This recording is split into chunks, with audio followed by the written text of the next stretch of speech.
بسم اللہ الرحمن الرحیم ان صلاتی و نسکی و محیای و مماتی للہ رب العالمین، بے شک میری نماز، میری قربانی، میرا جینا اور مرنا اللہ ہی کے لیے ہے جو سارے جہانوں کا رب ہے۔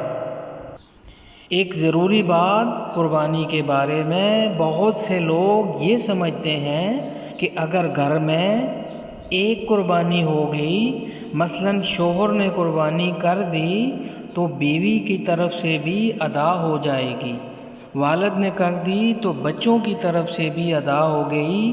ایسا ہرگز نہیں ہے، بلکہ اس کا تعلق تو صاحب نصاب ہونے سے ہے۔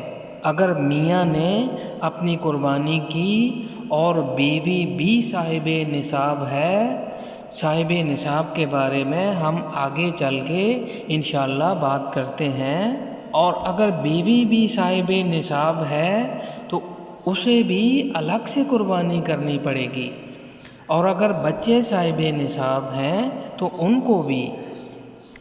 اس کی مثال ایسے ہی ہے جیسے باپ کی نماز سے بیٹوں کی نماز ادا نہیں ہوتی، جیسے شوہر کی نماز ادا کرنے سے بیوی کی نماز ادا نہیں ہوتی۔ دونوں کا الگ الگ فریضہ ہے، دونوں کو الگ الگ ادا کرنی پڑتی ہے۔ ایسے ہی قربانی بھی دونوں کو الگ الگ کرنی پڑے گی۔ جس شخص کے ذمے قربانی واجب ہو تو وہ ضرور ادا کرے۔ ایک حدیث شریف میں آیا ہے، رسول کریم صلی اللہ علیہ وسلم سے منسوب ہے کہ آپ صلی اللہ علیہ وسلم نے فرمایا، جس شخص کی استطاعت ہو قربانی کرنے کی اور وہ قربانی نہ کرے تو وہ ہماری عیدگاہ میں بھی نہ آئے، عیدگاہ کے قریب بھی نہ بٹکے۔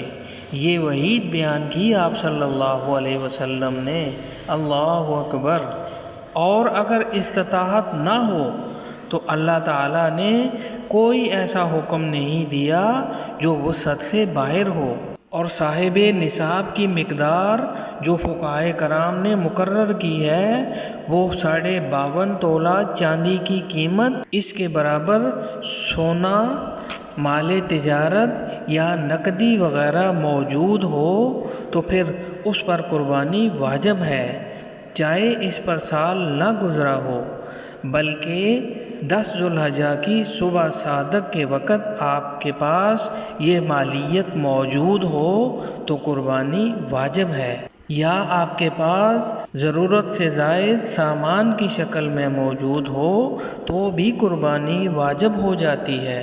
تو قربانی اللہ تبارک و تعالیٰ کا حکم سمجھ کر ادا کرنی چاہیے۔ اور ایک ضروری گزارش یہ بھی ہے کہ بہت سی جگہوں پر دیکھا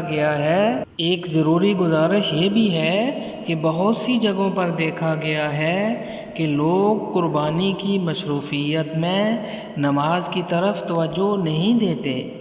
یاد رکھیے گا، قربانی کرنا واجب ہے اور نماز فرض ہے، اس لیے کوشش فرما کر ضرور نماز کا اہتمام فرمائیں۔ اور ایک اور گزارش کہ قربانی کے بعد بہت سی جگہوں پر دیکھا گیا ہے کہ قربانی کی باقیات وہیں راستے میں ہی چھوڑ دی جاتی ہیں، جو کہ اسلامی تعلیمات کے خلاف ہے۔ کوشش کریں کہ باقیات کو ضرور ٹھکانے لگائیں تاکہ لوگوں کی تکلیف کا سبب نہ بنے، کیونکہ مومن کا کام تو راستے کو صاف کرنا ہے، نہ کہ گندگی ڈالنا۔ یہاں پر ایک بات اور کہنا چاہتا ہوں کہ سوشل میڈیا پر آج کل بہت سے فلاسفر یہ کہتے ہوئے آپ کو ملیں گے کہ قربانی ہی کیوں، اتنے ہی پیسے اپنے محلے کی کسی بیوہ کو یا کسی غریب کو دے دو۔ تو بھائی گزارش یہ ہے کہ اللہ تعالیٰ کی طرف سے ہر فریضہ، ہر عبادت کو الگ الگ مقرر کیا گیا ہے اور اس کا الگ الگ اجر ہے۔ صدقہ بھی ضرور کرنا چاہیے، لیکن صدقہ قربانی کی جگہ نہیں، اور ذو الحجہ کے ان 3 دنوں کی سب سے بڑی عبادت اللہ کے نزدیک قربانی ہی ہے۔ اللہ پاک ہم سب کو عمل کی توفیق عطا فرمائے۔ جزاک اللہ خیر۔ السلام علیکم ورحمۃ اللہ۔